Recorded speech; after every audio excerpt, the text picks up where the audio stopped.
aini mu luzungu teriyo, era kyova olaba tuteekako akabonero ako waggulu okulaga nti mu luzungu teriyo. Togamba nti a, ate ogamba nti a, ate oba oyatudde eri ennyukuta gye twamaze ya alifu, nowabula eno ain ebeera a, gho, gho, fe, qo, ka, la, ma, na, wa,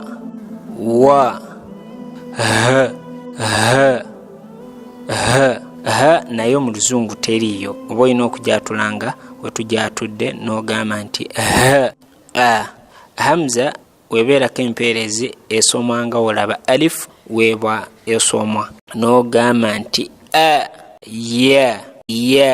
Tingenda kubeera nga nkuddiramu omulundu ogwokubiri.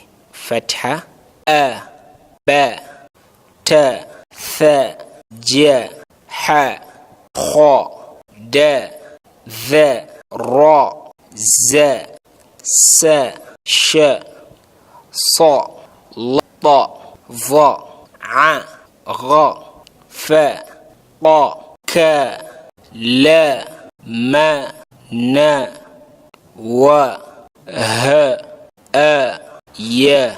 Eyo y'empeerezi eya fatiha gye tuli mu kubeera nga tutunuulira. Ng'etwagamba nti tweyambisa ebitabo bino wammanga, ekitabo kya taallum al-huruf al-hijaiya gye tugenda okubeera nga tusooka nakyo kibeere nga kitunnyonnyola empeerezi zino nga tutandise n'empeerezi eya fatiha. Ku peegi yaffe eno yennyini eya 12 mu kitabo taallum al-huruf al-hijaiya etandise n'empeerezi eya fatiha okwongera okubeera nga tugaziwa muyo. Tandise n'ekigambo ekigamba tashkiilul hurufi bil fatiha, nankubadde bakolamuko ensobi mu kuteekawo empeerezi ya dhamma ku kaafu. Nabagamba nti alif buli weetuulako hamza tuba tetukyagiyita alif wabula tugiyita hamza. Webeerako empeerezi ya fatiha eba esoma nti a, ng'etwazisomye ku lupapula lwasoose. Wano nawo ngenda kubeera nga mbaddira a, ba, ta, tha, ja, ha, kha,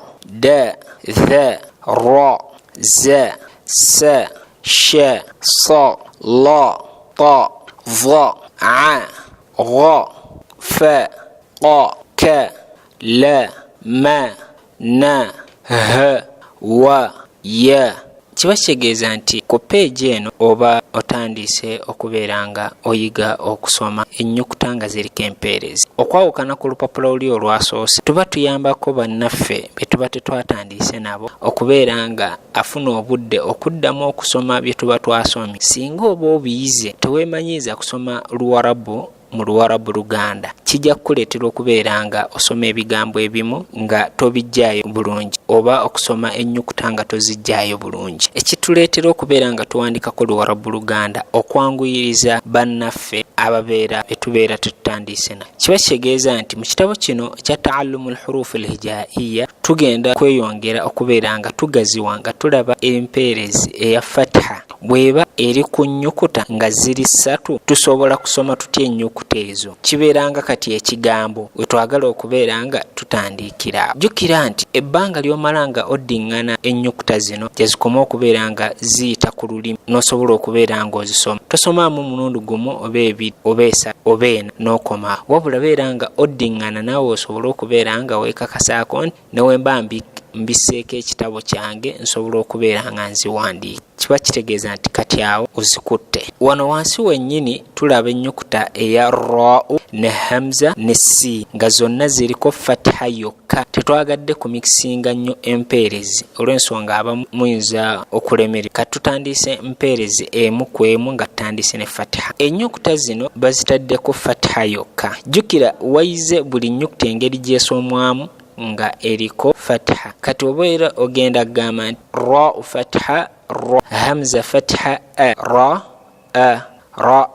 sin fatiha sa, ra, sa. Ekyo bakiyita tahajji. Tahajji kubeera okusoma ennyukuta n'empeerezi egiriko n'osoma ekigambo ekivaamu kye bayita tahajji. Era lwe lutambi luno tuluyise attahajji, okweyigiriza okusoma ebigambo eby'Oluwarabu oyanguyizibwe n'okusoma Qur'ani nga tosoma nsobi.